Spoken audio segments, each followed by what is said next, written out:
बिस्मिल्लाहिर्रहमानिर्रहीम। अस्सलाम वालेकुम फ्रेंड्स। खुदा से दुआ गो हूँ कि आप सारे दोस्त उसकी पनाह में हों, बिल्कुल खैरोफियत से हों, आपकी फैमिलीज अल्लाह ताला की पनाह में रहें और अच्छी रहें। अब आज ईज़ टू जस्टिस के फ़ोरम से इमरान मुमताज़ मलिक एडवोकेट आपके लिए इस तरह के टॉपिक्स चुनने की कोशिश करता है ताकि आपके लिए वो अवामी जानकारी का बहस बने और आपको कानून की टेक्निकलिटीज से अच्छी तरह आगाही हासिल हो सके। अब अमूमन एक बहुत अहम इस माशरे का इशू ये है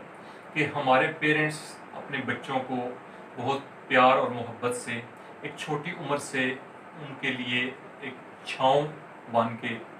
उनके लिए मेहनत मशक्क़त करके दुश्वारियों से गुजर के उनको पाल पोस के बड़ा करते हैं। फिर उनको कुछ कानूनी और शरई ऐसे हकूक़ हासिल हो जाते हैं जिनको वो उस उम्र उस स्टेज के ऊपर जाके अवेल करते हैं। तो इसी तरह का एक यूनिवर्सल ट्रुथ और यूनिवर्सल एक रियलिटी है कि हर एक शख्स मजहबी तौर पे भी पाबंदी है और अखलाकी तौर पे भी पाबंदी है कि वो उसने एक शादी के प्रोसेस से गुजरना होता है।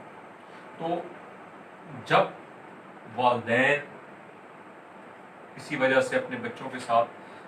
हम आंगी नहीं होती उनकी शादी के सिलसिले में, तो बेटियां या बेटे वो अपना रास्ता अख्तियार करके कानूनी रास्ता इस्तेमाल करते हैं और वो अपनी शादी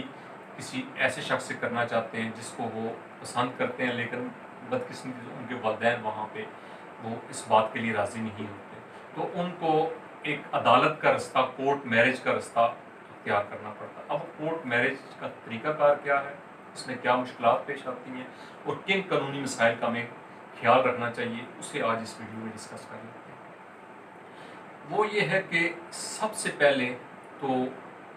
अगर किसी मेल या फीमेल दोनों में से जो भी ये रास्ता अख्तियार करना चाहता है, उसके पास कोशिश ये करे कि वो बालिग हो। अगर वो बालिग नहीं होगा, अगर फीमेल लड़की 16 साल की उम्र तक नहीं होगी और लड़का 18 साल की उम्र को नहीं जाएगा, तो उनके लिए चाइल्ड मैरिज रिस्ट्रिक्शन एक्ट के तहत मसाइल पेश आ सकते हैं। लेकिन इसके बावजूद वो एक रेमडी यूनियन कौंसिल के पास है, वो एक अलग कानून है। लोग इस रास्ते को अगर अख्तियार करते भी हैं, बालिग हैं, वो अपने शनाख्ती कार्ड की कापी कोशिश करें अपने पास रखें। अगर शनाख्ती कार्ड नहीं है तो कोई तस्दीक उनको करने वाला एक शख्स हो जो ये कहे कि मैं जानता हूँ, उसकी जगह पे उनकी पिक्चर लगा दी जाती है ताकि इनकी आइडेंटिफिकेशन हो सके, इनकी शनाख्त हो सके। ये डॉक्यूमेंट लेके, पिक्चर्स लेके और आईडी कार्ड की कापी लेके या ओरिजिनल आईडी कार्ड लेके दोनों अफराद किसी भी अपने लॉयर के कांटेक्ट में होते हैं तो उससे रब्ता करते हैं, या वो जिस भी कानूनी माहिर से रब्ता करते हैं तो उसको सबसे पहले हम एक निकाहनामा के प्रोसीजर से गुजारते हैं। निकाहनामा में शरई तौर पर जो निकाह रजिस्ट्रार होता है और निकाह ख्वां होता है, निकाह ख्वां मौके पर मौजूद होता है। निकाह ख्वां तमाम मजहबी जो रिक्वायरमेंट्स हैं वो पूरी करने के बाद, उसके बाद कंप्लीट पहले से लेकर 12 कॉलम तक उनका डिस्क्रिप्शन होती है दोनों की, उनमें उनकी उम्र, उनके नाम पते होते हैं और आगे हक मेहर होता है। अमूमन ऐसी शक्ल में, चूँकि जो भी घर से वालिदैन की परमिशन और उनके शेल्टर के नीचे नहीं होते तो उन्हें इस बात से आगाही नहीं होती। उनको चाहिए कि वो अपना सिक्योरिटी के लिए और अपने बेहतर मुस्तकबिल के लिए एक आपस में दोनों अफराद हक मेहर तय कर लें। हक मेहर मुअज्जल जो उसी वक्त मौके पर दे दिया जाता है, या अगर अदायगी मुमकिन नहीं तो इंदुल तलब ऑन डिमांड वो तय कर लिया जाता है कि फलां वक्त में, शादी के फ़ौरन वक्त जब वो दुल्हन उससे डिमांड करेगी तो देने का हकदार है। फिर दूसरा गैर मुअज्जल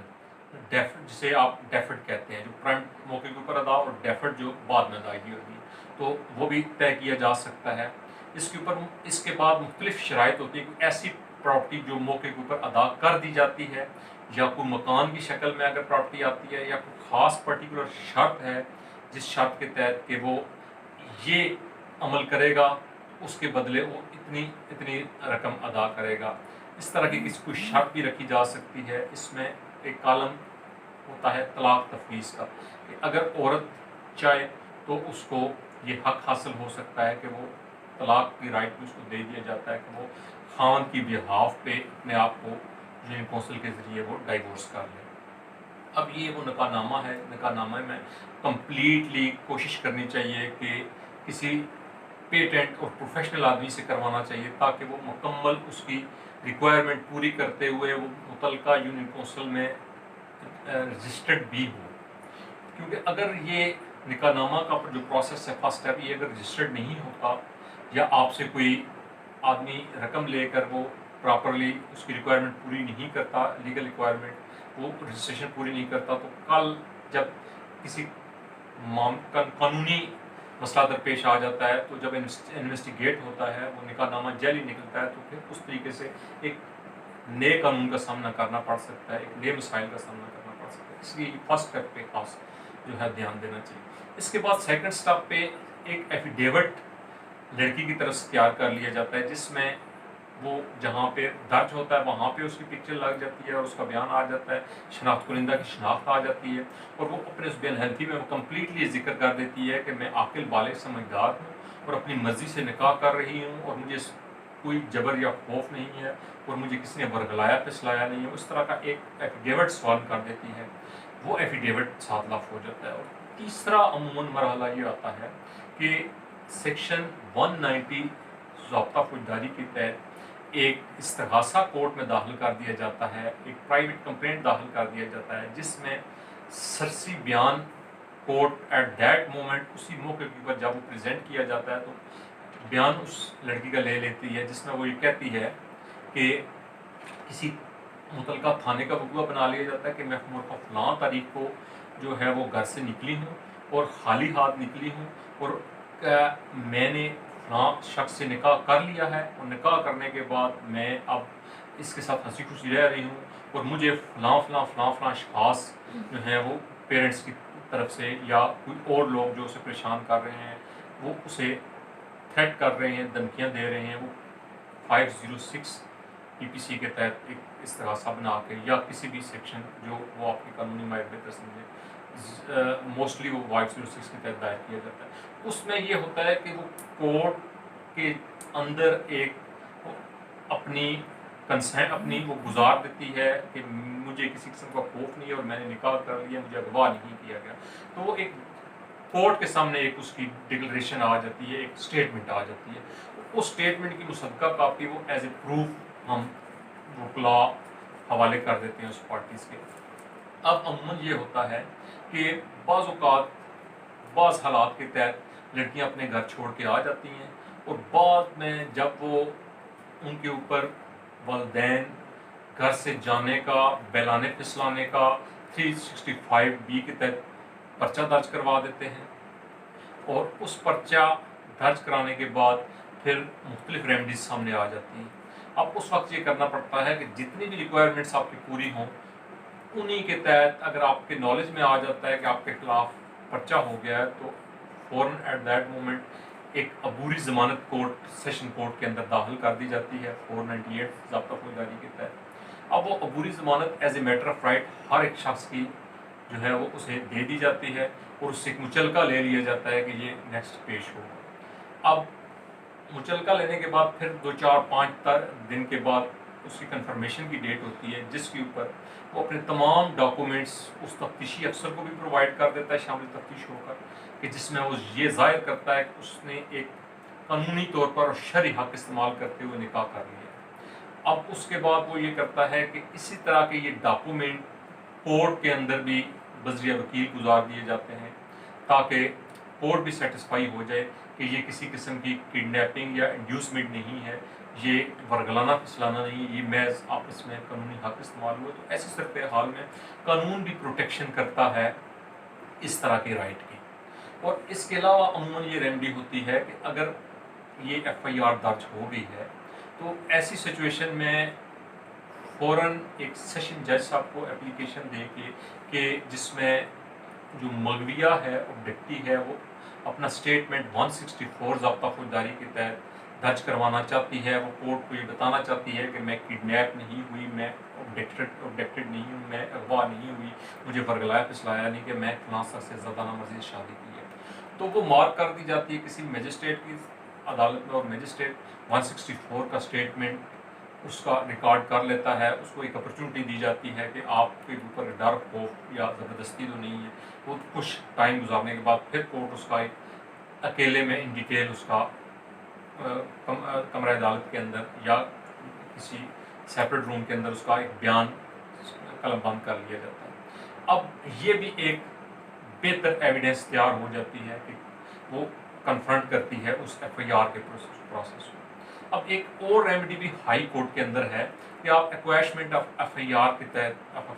तहत आप हाई कोर्ट में जा सकते हैं। तो हाई कोर्ट में भी बाज़ औक़ात ये रिलीफ दे दिया जाता है कि ये सुई जुरिस लेडी है, ये लेडी जो है वो इसने अपना राइट इस्तेमाल किया है, कानूनी व शरई हक़ इस्तेमाल किया है। अब ये तो सारी वो बातें जी थी कि हमको क्या रेमेडीज़ अवेलेबल हैं और क्या प्रोसेस करना चाहिए और किन किन कानूनी बातों का ख्याल करना चाहिए। लेकिन इसमें एक बात मैं आखिर में ज़रूर कहता चलूँ कि ये कानूनी हक़ ज़रूर है, शरई हक़ ज़रूर है, लेकिन मुआशरती तौर पर इसके बहुत ख़तरनाक नताइज देखने में आते हैं। एक तो वो माँ बाप जिन्होंने उस सोसाइटी को फेस करना होता है, जिन्होंने बड़ी चाव मोहब्बत के साथ अपने बच्चों को पाल पोस के बड़ा किया होता है, उनकी मुआशरती इक़दार की तबाही निकल जाती है, वो मुआशरे को फेस करने के काबिल नहीं रहते। और इसके दूसरा एस्पेक्ट ये सामने आता है कि जो बच्चियाँ घर छोड़ के जाती हैं वो कतई भी अच्छी ज़िंदगी गुजार नहीं सकती। वो चूँकि ये हमारी सोसाइटी इस तरह के एक्ट को कतई एक्सेप्ट ही नहीं करती। जिन घरों में वो बेटियां जाती हैं उन घरों में उनको सारी पूरी उनकी ज़िंदगी ये कहा जाता है कि ये वो लड़की है जो भाग कर आई हुई है, जिसने अपना गलत तरीका अख्तियार किया है, नाजायज़ तरीका अख्तियार किया। ये जो ताना है ये उनकी औलाद के लिए भी सारी ज़िंदगी उनका पीछा करता है। तो ऐसी सूरत में कतई पॉसिबल नहीं होता कि इस तरह की मैरिजेस जो हैं वो किसी भी तौर पे कामयाब हो। और वो जो लड़का नसमझी की उम्र में इस तरह का रास्ता अख्तियार कर लेता है वो भी ज़्यादा अरसा इस तरह की शादी का साथ नहीं देता। तो ऐसी सिचुएशन में ये शादियाँ 98% मेरे एक्सपीरियंस में आया है कि नाकाम होती हैं, और सिर्फ 2% कोई लोग जो बच्चियाँ जिनके पीछे कोई रास्ता ना रहा हो, पीछे से किसी मौत का डर हो, पीछे से उनकी कल्चरल वैल्यू ऐसी हो, उन्हें पता हो कि हम वापस जाएंगे तो उन्हें मार दिया जाएगा, तो वो ज़बरदस्ती जैसे कैसे भी हालात हों वो अपनी ज़िंदगी गुजारने को तैयार हो जाती हैं। या वो अगर डिवोर्स कर दी जाती हैं तो किसी मुआशरे की ऐसे मुआशरे का शिकार हो जाती हैं जिसको बताना बहुत मुश्किल हो जाता है। तो मेरी ये तमाम बच्चों से गुजारिश ये होगी कि मुआशरती इक़दार को मद्देनज़र रखें, मुआशरती वैल्यूज़ को सामने रखें और अपने माँ बाप की मर्ज़ी के मुताबिक चलें और अपना कानूनी हक़ भी इसी दायरे के अंदर रहकर इस्तेमाल करें। बहुत शुक्रिया।